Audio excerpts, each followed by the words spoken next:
تو جو اجتہاد کرتا ہے اس کے لیے قاعدہ اور اصول ہے کہ جب کوئی نص موجود ہو تب وہاں پر آپ اجتہاد نہیں کر سکتے، وہاں پر آپ کو مسئلے کو جاننے کے لیے کوشش اور محنت کرنے کی اور اس کے ڈیپ میں جانے کی آپ کو ضرورت نہیں ہے۔ جیسے اس کی مثال علماء نے دی ہے، اہل علم نے دیا ہے کہ یہاں پر جو ہے ہمارے بہت سارے بھائی اجتہاد کرنے لگتے ہیں نص کے مقابلے میں بھی۔ مثلا آپ بیع و شراء کرتے ہیں، خرید و فروخت کرتے ہیں، کسی سے کوئی چیز بیچتے ہیں، کسی سے کوئی چیز خریدتے ہیں تو کبھی کبھار ایسا ہوتا ہے کہ آپ نے کسی سے اپنا موبائل بیچ دیا، بھائی یہ میں 500 روپے میں بیچ رہا ہوں، اس نے کہا ٹھیک ہے میں خرید لیتا ہوں، اس کو آپ نے دے بھی دیا، مان لو اس نے لے بھی لیا،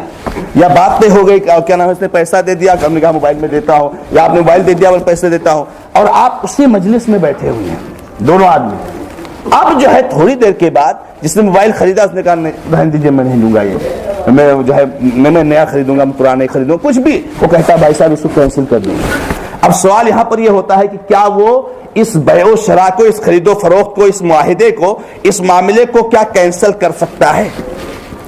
تو اب اس چیز میں اگر دیکھنے جائیں تو اللہ کے نبی علیہ السلام کی حدیث موجود ہے جسے امام مسلم رحمہ اللہ نے روایت فرمایا ہے کہ البیعان بالخیار ما لم یتفرقا، جب دو خرید و فروخت کرنے والے کوئی چیز خرید رہے ہوں، کوئی چیز بیچ رہے ہوں، تو یہ دونوں آدمی اپنے خرید و فروخت کو کینسل کرنے کا حق رکھتے ہیں جب تک کہ دونوں جدا نہ ہو جائیں، دونوں اس مجلس سے اٹھ کر کے چلے نہ جائیں۔ یہ بالکل نص ہے اور صاف ہے اور صریح ہے اور واضح ہے کہ اگر دونوں الگ نہیں ہوتے، جدا نہیں ہوتے ہیں، تو ان کو اپنی بیع کو فسخ کرنے کا، اپنے خرید و فروخت کو فسخ کرنے کا اختیار حاصل ہے۔ اگر وہ کہتا ہے کہ میں نہیں لینا چاہتا موبائل، تو بیچنے والے کی ذمہ داری ہے کہ اس کی بات کو مان لے، تسلیم کر لے، اس لیے کہ نبی علیہ السلام نے اس کو اختیار دیا ہے کینسل کرنے کا۔ یہ معاہدہ کینسل کر سکتا۔ اب اگر اس میں کوئی آدمی نص کرنے لگے، اجتہاد کرنے لگے اور اس کے خلاف کوئی جو ہے کیا نام فتویٰ دینے لگے، اس کے خلاف کوئی رائے دینے لگے، اس کا فتویٰ، اس کی رائے قابل قبول نہیں ہوگی، اس لیے کہ یہ اجتہاد ہے جبکہ وہاں پر نص موجود ہے، صاف طور سے نبی علیہ السلام کی حدیث موجود ہے۔ اجتہاد وہاں کی جاتی ہے جہاں پر جو حکم واضح نہیں ہوتا، مسئلہ واضح نہیں ہوتا، نص سے صریح نہیں ہوتی، تو وہاں پر جو آدمی اجتہاد کرتا ہے۔ تو ایک تو یہ ہے کہ نص کی موجودگی میں اجتہاد نہیں کر سکتے ہیں۔ اس مسئلے کو اس لیے بہت زیادہ جاننا ضروری ہے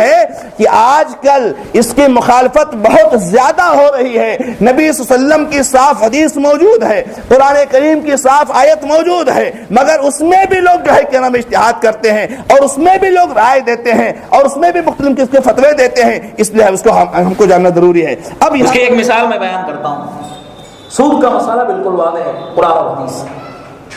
صریح نصوص ہیں، وَأَحَلَّ اللَّهُ الْبَيْعَ وَحَرَّمَ الرِّبَا، اللہ نے خرید اور فروخت کو جائز قرار دیا ہے، سود کو حرام قرار دیا ہے۔ سود کی حرمت بالکل واضح ہے قرآن اور احادیث کی روشنی میں، اس کے باوجود کوئی آدمی آئے اور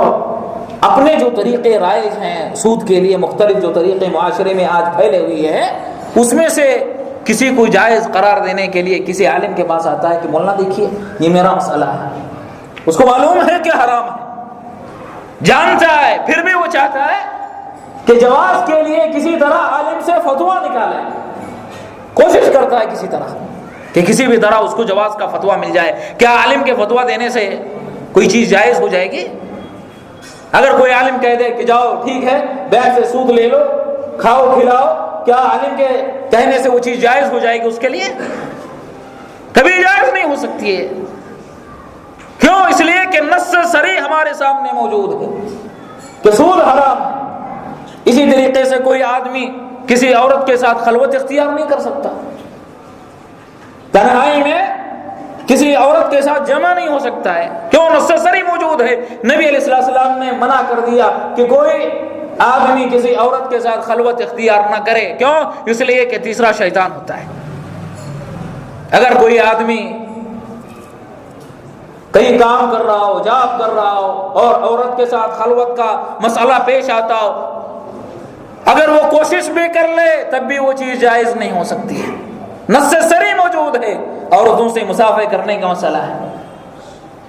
بہت سارے مسائل ہیں جو موجودہ دور میں پیش آتے ہیں، اجتہاد کر کے کسی طرح حکم نکالنا چاہتے ہیں جواز کا، میرے دوستو یاد رکھ لو قرآن اور حدیث کا جب نص ہمارے سامنے آ جائے، نص کی موجودگی میں اجتہاد کی کوئی گنجائش نہیں ہوتی ہے، نص صریح کی موجودگی